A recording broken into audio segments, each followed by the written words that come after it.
Part 3. So hopefully this is making sense, right?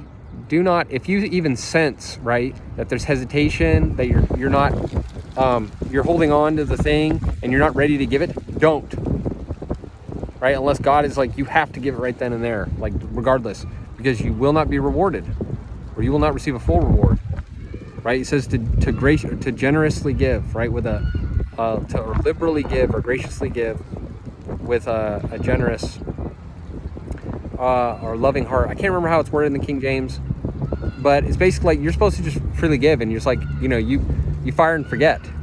Like, you just don't worry about it, right? You know that God's going to get you, like the widow with the 2 mites, right? You just let it go.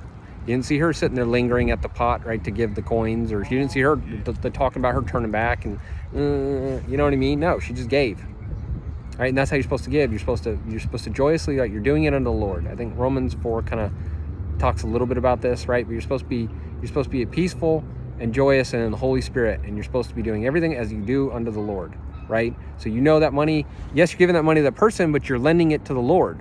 Like I referenced in a video earlier that I filmed today about Matthew 25, right? Ultimately you're giving it to the Lord, and you will get it back as so long as you did it in the right spirit, right? There will be a reward here, and you will be recompensed here on this earth, and you will receive an everlasting reward in the kingdom of heaven. But not if you don't do it in the right spirit. You will be punished. Like, if it was to get honor from men, that'll be your reward, right? So,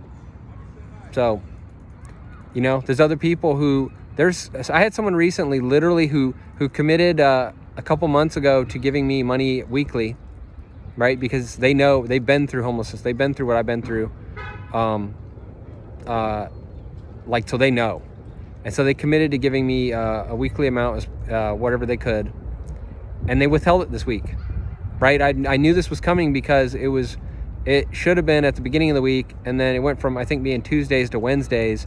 And then it went from being Wednesdays to Thursdays. And then Friday came around and still hadn't come through. And I was wondering. And then they texted me and said, I'm not sending you anything until you text me back. And I was like, wow, I cannot believe this person sent that.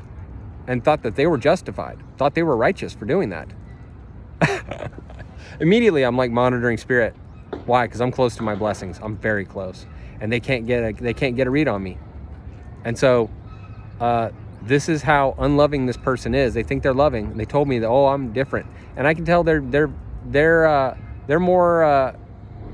Yeshuas than most people I've met. But it shows how easily they fell to a monitoring spirit, which is nothing.